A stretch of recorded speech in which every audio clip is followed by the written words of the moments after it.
할렐루야. 학교에서 평가하는 방법이 두 가지가 있습니다. 하나는 절대 평가와 또 다른 방법은 상대 평가 방법입니다. 저는 이 상대 평가에 대해서 약간은 알레르기 반응이 있는 사람입니다. 제가 대학에 들어갈 때 처음 이 졸업 정원제라는 제도가 생겼는데, 저희 학과가 정원이 원래는 40명인데 12명을 더 뽑아서 처음 들어갈 때 입학 정원이 52명으로 출발했습니다. 이후에 4년 동안 성적에 따라서 12명은 탈락하게 되어 있는 제도가 졸업 정원제입니다. 그렇게 되다 보니까 같이 입학은 했지만 52명이 전부 다 적이었습니다. 내가 누구를 떨어뜨리고 생존할 것인가, 이것이 대학 생활 중에 가장 큰 스트레스였습니다. 결국 저는 이 4학년 때 졸업하면서 현역은 14명, 복학생 1명, 총 15명이 졸업을 했습니다. 동기생들이 탈락을 피하려고 대거 군대를 가는 바람에 다행히 강제 중도 탈락자는 없었습니다만은 2번 이상 학사 경고자들이 속출하는 바람에 12명 이상이 이미 1학년, 2학년 때 그 1학년, 2학년을 끝나면서 이미 다 정리가 된 상태였습니다. 다행히도 이 졸업 정원제는 여러 가지 부작용이 많다는 평가를 받고는 곧 폐지가 되었습니다. 그런데 불행히도 신앙생활 하면서도 이런 경쟁 관계가 형성될 때가 있습니다. 의도는 좋습니다. 교회 안에서 교구와 구역들끼리 경쟁을 붙여 놓으면 어떤 교구, 어떤 구역이 예를 들어서 전도를 많이 했는가, 이렇게 경쟁 구도를 이렇게 붙여 놓으면 틀림없이 이 경쟁심에 불타는 사람들은 피가 끓는다고 그래요. 이 가운데서도 승부욕이 강한 사람들 있지 않습니까? 승부욕이 강한 사람들은 교구끼리, 구역끼리 이렇게 경쟁 구도가 되면 피가 끓는다고 그래요. 그래서 아마 많은 사람들이 밤낮으로 전도가 이루어질지 모르겠습니다. 그런데 이런 방법이 한두 번은 괜찮을지 모르겠습니다만은 평생 이런 구도 속에서 신앙생활을 하다 보면 우리의 신앙생활이 피폐해지고 세상의 이 성공 방식이 교회 안에도 작동하게 된다는 것입니다. 여러분 잘 들으시기 바랍니다. 신앙생활은 남을 이기는 생활이 아니라 내 자신을 이기는 생활입니다. 예. 아멘입니까? 신앙생활 여러분 착각하지 마세요. 신앙생활은 뭐 어떻게 남을 이기고 뭐 어떻게 경쟁해서 살아남는 게 아니라 내 자신을 이기는 것이에요. 신앙생활은 누가 전도를 많이 했는가, 누가 헌금을 많이 드렸는가, 누가 오래 기도하는가, 누가 성경을 많이 읽었는가, 누가 교회 오래 다녔는가, 이런 것으로 결정나지 않고 누가 자기를 부인하고 누가 자기 십자가를 지고 누가 주님을 따르고 있는가, 이것으로 판결납니다. 덧붙여서 신앙생활은 내가 판단하는 것이 아닙니다. 신앙생활의 판단자는 목사도 장로도 누구도 아니라 오직 하나님만 판단하시고 하나님이 상 주실 자에게 상 주시고 벌 받을 자에게 벌을 내리십니다. 그런데 이제까지 우리의 사회생활은 말할 것도 없지만 신앙생활조차도 이런 경쟁 구도 속에서 살아왔습니다. 그래서 1등을 해야 직성이 풀립니다. 여러분 자녀가 학교에서 시험을 봤는데 75점으로 1등 하는 것이 좋습니까? 아니면 90점을 맞고 3등 하는 것이 좋겠습니까? 어떤 게 좋겠어요? 당연히 전자가 좋죠. 1등 하는 게 좋아요. 75점을 맞았을지라도 1등 하면 좋습니다. 그러나 여러분 냉정하게 판단한다면 시험을 봤는데 75점을 맞았다는 것은 이 학생은 어떤 과목을 약간 이해했다는 정도입니다. 그러나 어떤 시험을 봤는데 90점이 넘었다는 뜻은 이 학생이 그 과목에 대하여서 상당히 좋은 이해도가 있다는 그런 뜻입니다. 그러나 우리는 학업의 이해도에는 관심이 없고 내 자식이 1등만 하면 최고라고 생각이 됩니다. 75점으로 1등한 학생은 사실상은 미안한 얘기지만 학업 성취나 학업 이해력이 다소 낮아서 공부가 더 필요한 사람이에요. 75점 받은 사람은 공부가 좀 더 필요한 사람입니다. 신앙생활도 마찬가지입니다. 어떤 사람이 사람들 앞에서는 괜찮다, 멋있다 하는 소리를 들을 수는 있어도 나중에 하나님 앞에서 절대적인 부분이 부족하면 책망받을 수도 있습니다. 현대인들은 신앙생활하면서 하나님이 기뻐하실까, 하나님이 좋아하실까, 이런 것보다는 내 만족과 내가 좋으면 그만이에요. 아주 잘못된 태도입니다, 여러분. 저는 오늘 여러분들에게 사실상 전도합시다라는 설교를 하려고 합니다. 전도합시다. 그러나 이렇게 말해도 사람들은 목사의 말을 잘 안 듣습니다. 여러분들은 예수님이 지금 이 자리에 오셔서 복음을 전하라, 전도하라 말씀하시면 여러분이 듣겠습니까? 안 듣겠습니까? 당연히 듣죠. 예수님께서 이 자리에 오셔서 예수님께서 말씀하시는데 안 들을 사람 어디 있겠습니까? 예수님이 아니라도 오늘 이 저자인 이 바울 사도가 와서 이 강단에서 복음을 전하십시오, 전도하십시오 이렇게 말하면 여러분 들을 것입니다. 예수님이 말씀하시는데 위대한 사도 바울이 말하는데 안 들을 사람이 누가 있겠습니까? 그러나 저는 달리 생각을 합니다. 예수님 당시 사람들이 예수님의 말씀과 바울 사도의 말을 잘 안 들었습니다. 누가복음 4장에 예수님이 회당에 들어가서 복음을 전하셨습니다. 그랬더니 회당에서 말씀을 들은 사람들이 예수님의 말씀에 순종하는 것이 아니라 예수님께 화를 내면서 예수님을 쫓아냈어요. 누가복음 4장 28절로 30절인 말씀입니다. 회당에 있는 자들이 이것을 듣고 예수님의 말씀을 즉 듣고예요. 다 크게 화가 나서 일어나 동네 밖으로 쫓아내요. 예수님을 쫓아냈어요. 그 동네가 건설된 땅, 산, 낭떠러지까지 끌고 가서 밀쳐 그 낭떠러지 밀쳐서 떨어뜨리려고 했습니다. 이때 예수님께서 그들 가운데로 지나서 가시니라 그랬어요. 예수님이 지금 대전 서문교회에 와서 설교를 할지라도 다는 안 들을 것이라는 말씀이 여기 기록되어 있습니다. 바울 사도의 말도 마찬가지입니다. 바울 사도가 빌립보 교인들에게 편지를 쓰면서 이런 이야기를 한 적이 있습니다. 빌립보서 3장 18절입니다. 내가 여러 번, 몇 번이요? 내가 여러 번 여러분에게 말하였거니와 이제도 눈물을 흘리며 말하노니 여러 사람들이, 몇 명이요? 여러 사람들이 그리스도의 십자가의 원수로 행하느니라. 바울 사도가 한 번, 두 번이 아니라 여러 번 이야기했지만 빌립보 교인들이 말을 듣지 않아서 바울 사도는 지금 편지를 쓰면서 눈물을 흘리며 편지를 쓰며 애원하고 있습니다. 이제도 눈물을 흘리며 말하노니 여러 사람들이 그리스도의 십자가의 원수로 행하느니라. 죄송한 말씀입니다만은 저는 이 말씀을 묵상하면서 좀 위로를 받았습니다. 대사도요, 이 불이 자꾸 나가죠. 왜?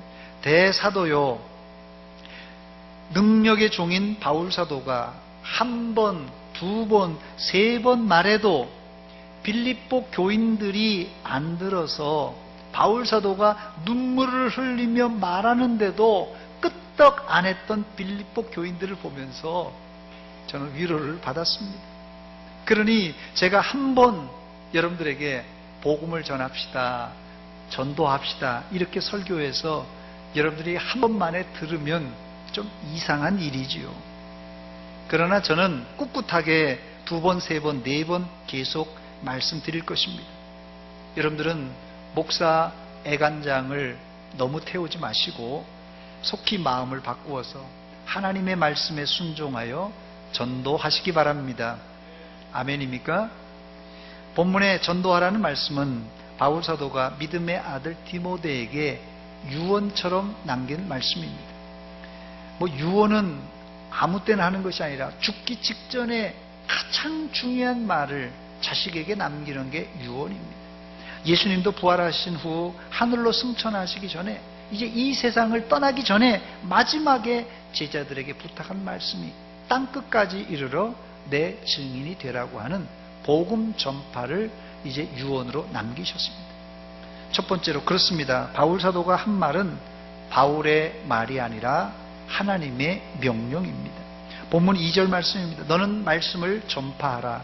때를 어떤지 못 어떤지 항상 힘쓰라.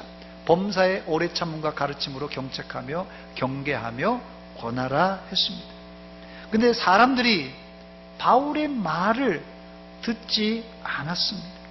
그래서 바울 사도는 이것은 내 말이 아니라 최고 권위자인 하나님의 말씀이라는 이 전제를 달고 있습니다. 본문 1절입니다.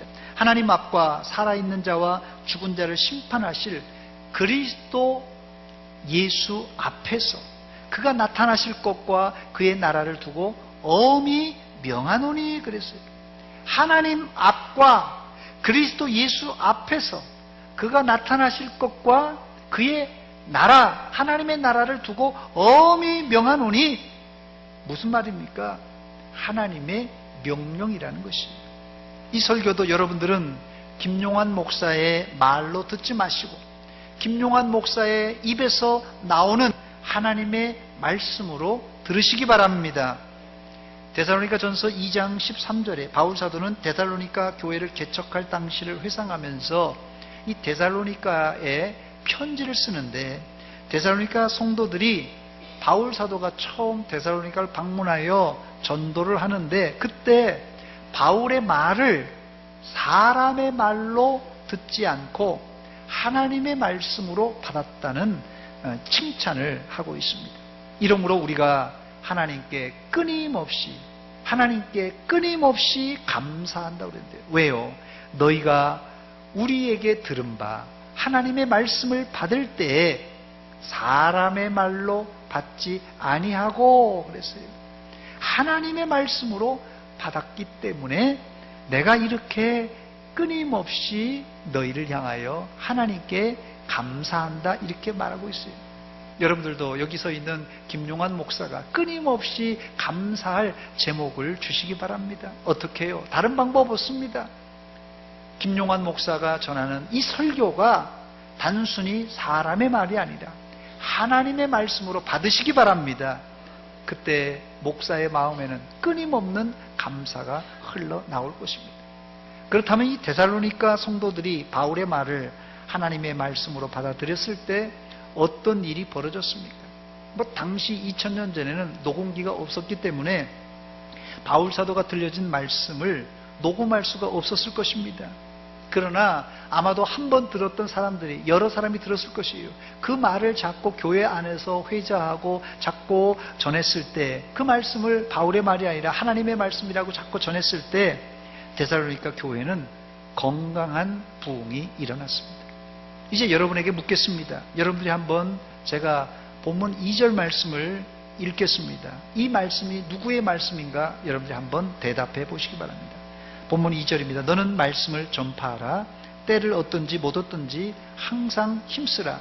범사의 오래 참음과 가르침으로 경책하며 경계하며 권하라.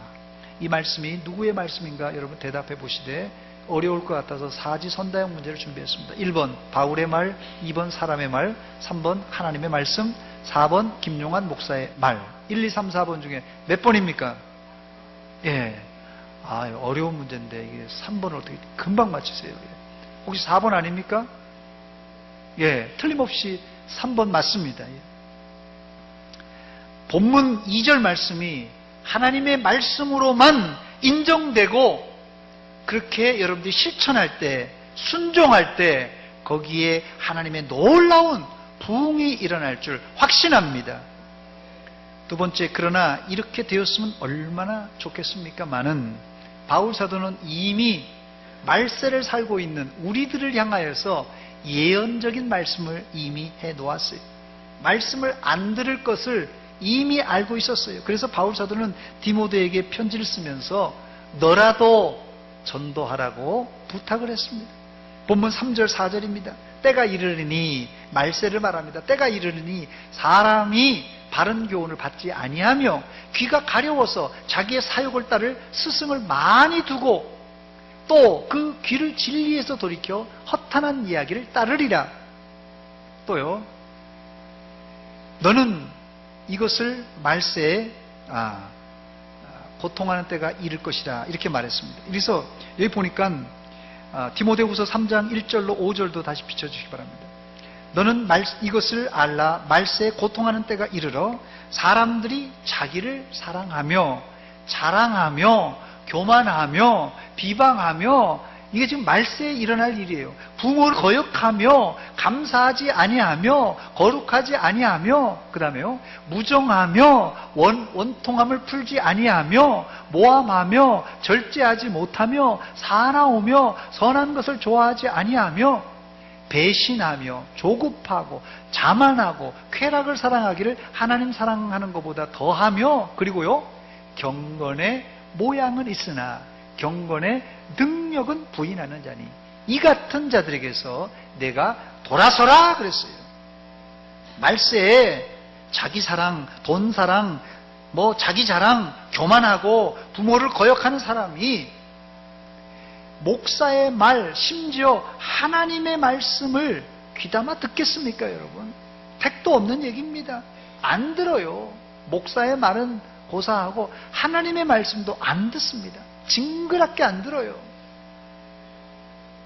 그런데 바울 사도는 이런 상황이지만 디모데에게 부탁하는 것이 무엇입니까?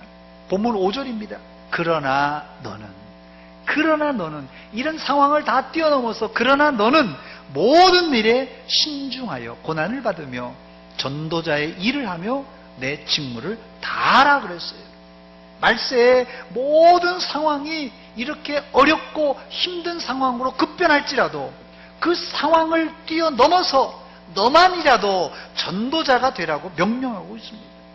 그런데 아무나 이런 전도자가 되는 것이 아니라 바울 사도는 전도자가 되기 위해서는 두 가지가 준비되어 있어야 된다고 말합니다. 여기 보니까 첫째, 모든 일에 신중한 사람이 전도할 수 있고, 두 번째는 고난을 받을 준비가 되어 있는 사람, 이 사람이 전도할 수 있다고 말합니다.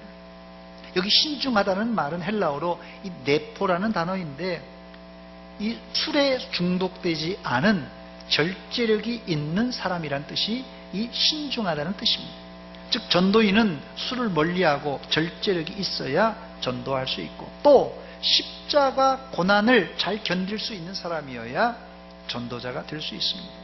십자가의 고난 없이 절대 생명을 얻을 수가 없습니다. 농부가 곡식을 거두는 원리도 뿌려만 놓으면 그냥 시간이 지나면 가을에 수확하는 것이 아닙니다.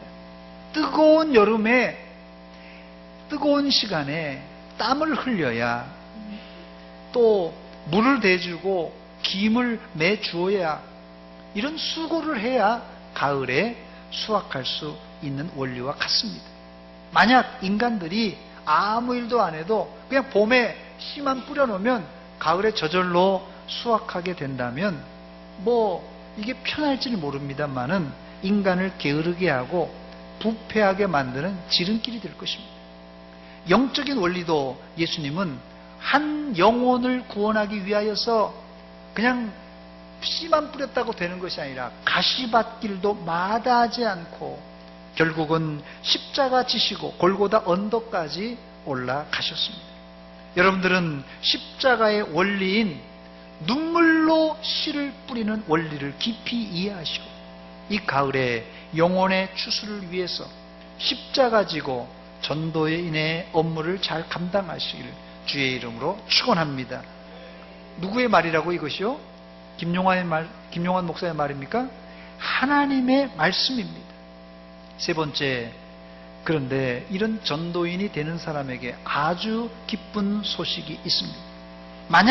만약입니다. 만약 여러분들이 순종하여 전도인의 일을 잘 감당하면 큰 상급이 예비되어 있습니다. 할렐루야!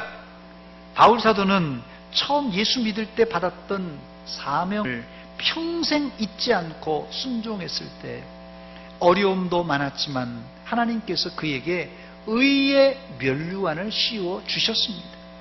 사랑하는 여러분, 이 세상이 힘들고 설령 전도가 힘들어도 우리를 위해 예비해 놓으신 면류관 바라보고 위로를 받으시고 열심히, 더 열심히 전도하시기 바랍니다. 지금 바울 사도는 자신이 로마 감옥에 붙들려 사형 언도를 받고는 죽을 날이 가까움을 직감하고 이 편지를 쓰고 있습니다. 우리가 전도하다가 지금 이 세상에 전도하다가 대한민국에서는 감옥 갈 일은 아직까지는 없습니다. 앞으로는 어떻게 될지 모르지만 아직까지는 전도하다가 감옥 갈 일은 없습니다만은, 그럴지라도 내 개인의 종말이 얼마 남았는가는 날마다 우리가 체크하며 살아야 될 것입니다. 바울 사도의 이야기를 들어보시기 바랍니다. 본문 6절입니다. 전제와 같이 내가 벌써 부어지고 나의 떠날 시각이 가까웠도다. 떠난다는 것이 로마에서 어디 다른 도시로 떠나는 것이 아니라 죽을 날이 가까웠다는 말입니다. 여기 이 자리에도 우리 80세 이상 되신 어른들이 계신데, 우리 80세 이상 되신 70세, 60세도 좋습니다. 우리 60세, 70세, 80세 되시는 어른들에게 제가 묻겠습니다. 여러분들의 종말이 얼마나 남았을 것 같습니까? 여러분의 인생이 얼마나 더 남았을 것 같습니까? 여러분들의 개인의 종말이 다가오는 것을 여러분이 인정하십니까? 그렇다면 꼭 부탁드립니다. 더 늦기 전에 전도하시기 바랍니다. 하나님 앞에 설 때에 전도의 열매를 드려야 되는데, 하나님 앞에 설 때 빈손으로, 전도의 열매가 없이 빈손으로 선다면 하나님이 슬퍼하실 것입니다. 바울 사도는 감옥에 갇혀 아무 일도 할 수 없었습니다. 그러나 그는 감옥에서 죽는 순간까지 자기가 전도하고 개척했던 교회에 편지를 썼고, 또 그 교회를 위해서 죽을 때까지 기도했어요. 그리고 더 이상 드릴 것이 없자 전제와 같이, 전제는 이 포도주와 함께 부어드리는 제사예요. 마지막에 제물 위에다가 부어드리는 제사예요. 물로. 전제와 같이 자기 자신을, 진액을 다 짜서 하나님께 부어드렸습니다. 이것이 때를 얻든지 못 얻든지 항상 힘쓰는 전도인의 삶입니다. 이것을 한마디로 바울 사도는 본문 7절에 나는 선한 싸움을 싸우고 나의 달려갈 길을 마치고 믿음을 지켰으니 라고 고백합니다. 얼마나 멋진 삶입니까, 여러분? 그래서 죽으려면 잘 살라는 말이 있습니다. 잘 죽으려면 잘 살아야 됩니다. 그래서 well dying, 잘 죽는 것은 well being, 잘 사는 것이라는 말이 있습니다. 이런 바울 사도에게 어떤 것이 준비되어 있습니까? 본문 8절입니다. 이제 후로는 나를 위하여 의의 면류관이 예비되었습니다.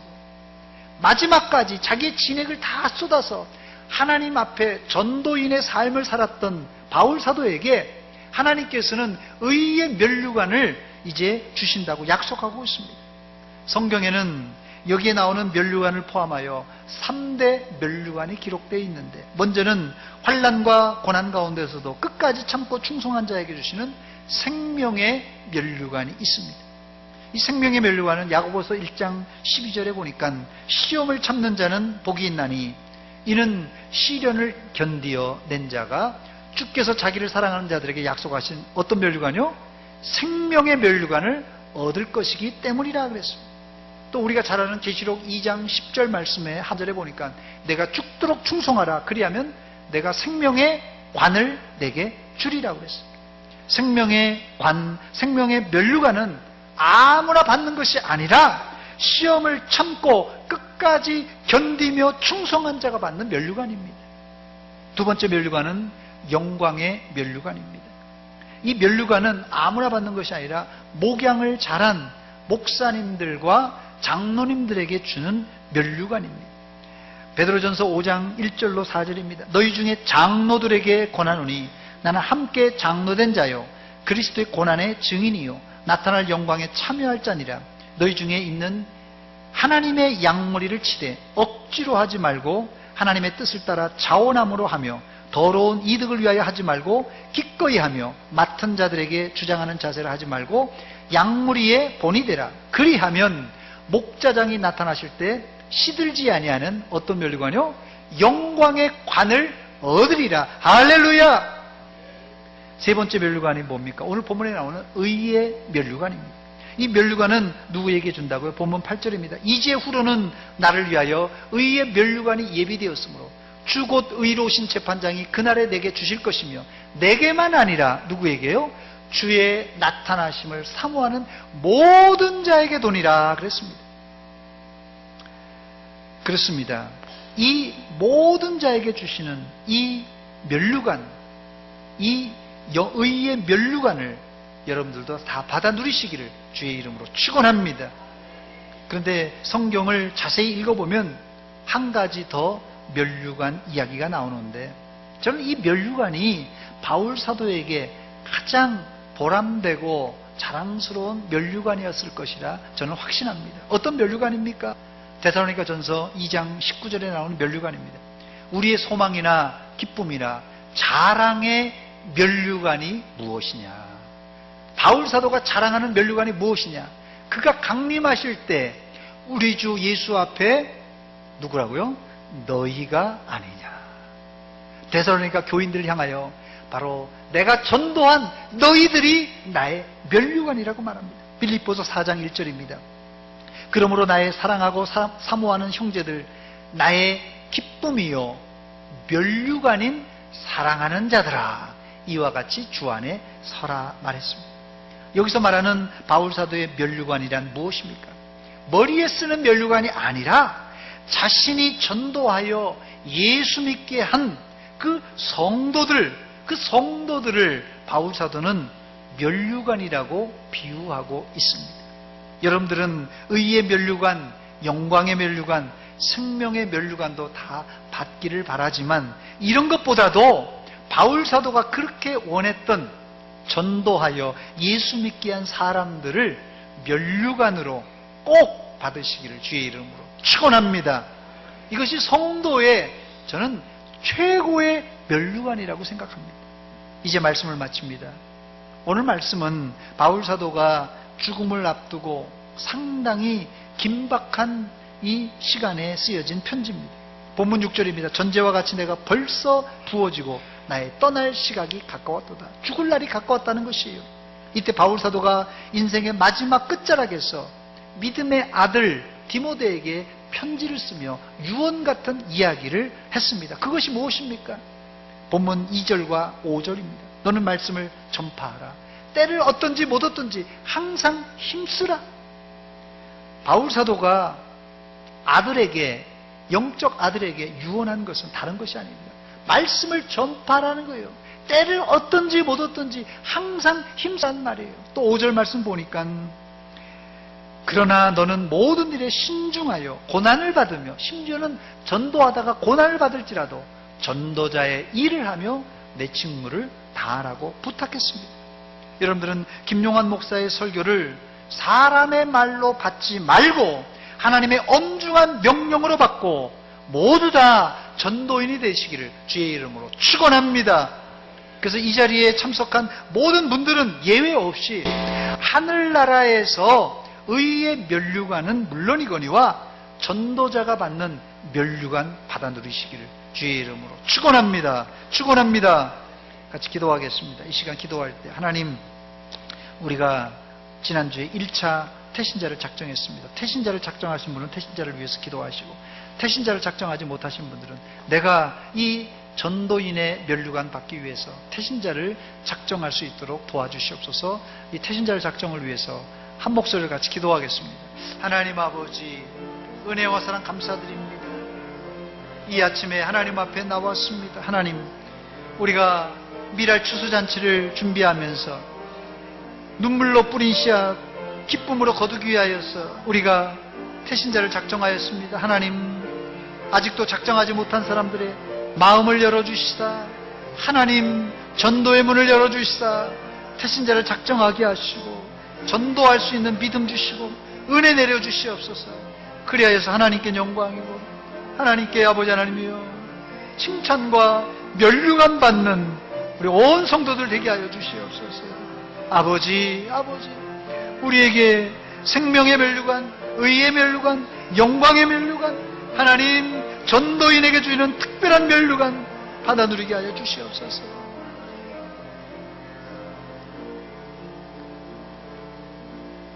하나님 아버지, 은혜와 사랑 감사드립니다. 우리가 무엇이간데 사랑해 주시고 구원해 주셔서 하나님의 자녀 삼아 주셨습니까? 이 은혜 감사하여서 우리만 이 축복을 누릴 것이 아니라 이 복음을 알지 못하는 자들에게 우리가 전하기를 원합니다.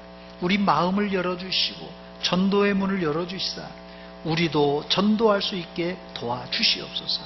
이것이 단순한 사람의 명령이 아니라 하나님의 말씀인 것을 기억하고 이 말씀에 순종하는 사람들 되게 하여 주시옵소서. 예수님의 이름으로 기도하옵나이다. 아멘.